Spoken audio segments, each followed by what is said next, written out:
คนหนึ่งเนาะ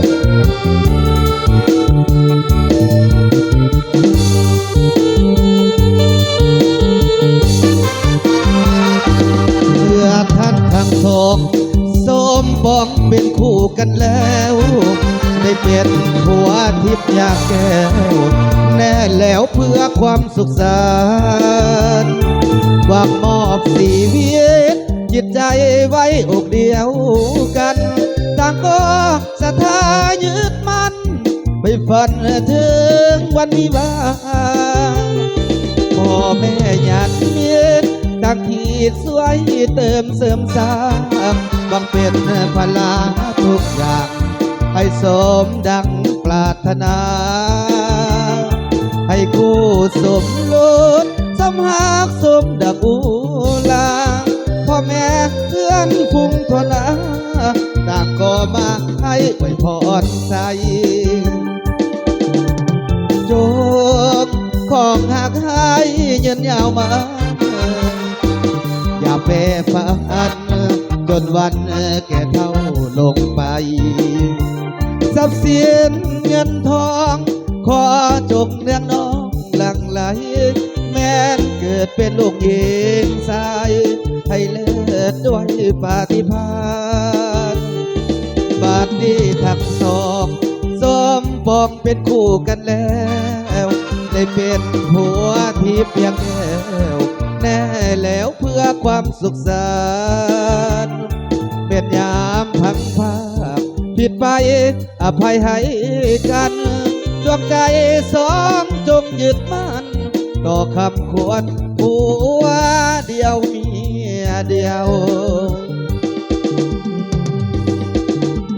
เอาเกี่ยวกันเด้อเจ้าบ่าวเจ้าสาวยิ้มใส่กันเด้อยิ้มใส่กันเด้อคันหักกันเท่ๆเด้อความหักความเพลงพี่น้องเนาะความหักบักกันพี่น้องไก่เสร็จไก่ที่มาหากันได้พี่น้องเนาะ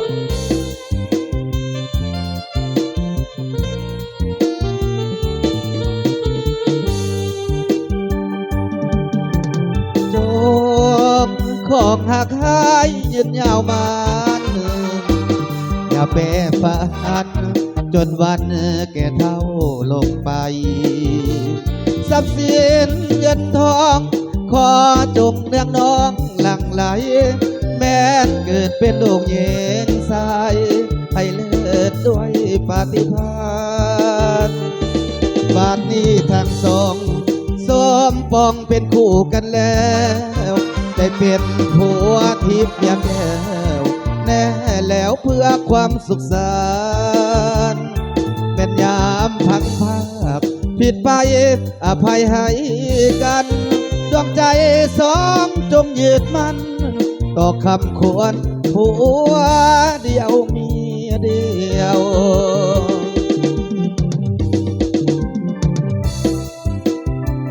แต่วิชีบอกพนักเจ้าบ่าวเจ้าสาวสองผลงานสิ่งเพลงของเพศเดียวกันเนาะ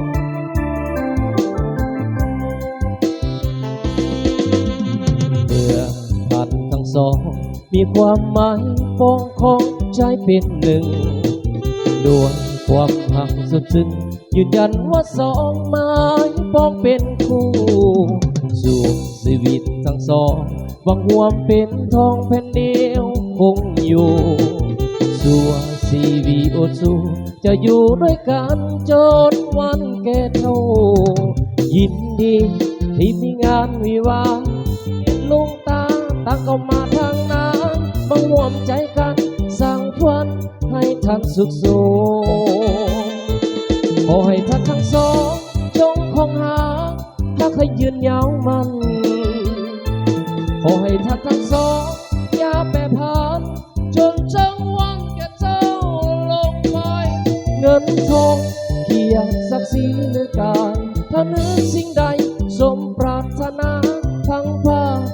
ผิดมาอภัยให้กันอาจจะว่าเจ้าสาวเกี่ยวกันได้ตะกี้เกี่ยวงามๆเกี่ยวสุกใสเกี่ยวลำเกี่ยวรวย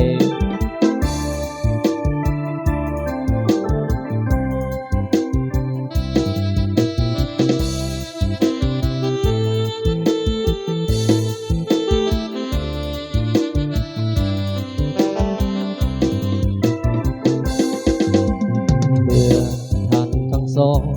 ความหมายปองของใจเป็นหนึ่งด้วยความหักสุดซึ้งยืนยันว่าสองไม้ปองเป็นคู่ส่วนชีวิตทั้งสองหวังรวมเป็นทองแผ่นเดียวคงอยู่ส่วนชีวิตอดสูงจะอยู่ด้วยกันจนวันแก่เท่ายินดีที่มีงานวิวาห์เหมือนมิตรลุงตาต่างก็มาทางนั้นมาร่วมใจกันสร้างฝันให้ท่านสุขสมขอให้ท่านทั้งสองจงคงอาถ้าเคยยืนยาวมันขอให้ท่านทั้งสองอย่าแปรผันจนเจ้าวันแก่เจ้าลงปล่อยเงินทองเกียรติศักดิ์ศรีในกายถ้านึกสิ่งใดสมปรารถนาทั้งพาผิดมาอภัยให้กันเงินทองเกียรติศักดิ์ศรีในกายถ้านึกสิ่งใดสมปรารถนาทั้งพาผิดมาอภัยให้กันเอาเกี่ยวสุดท้ายเด้อจะมาจะสอบเกี่ยวงำๆเอาเกี่ยวกับกินด้วย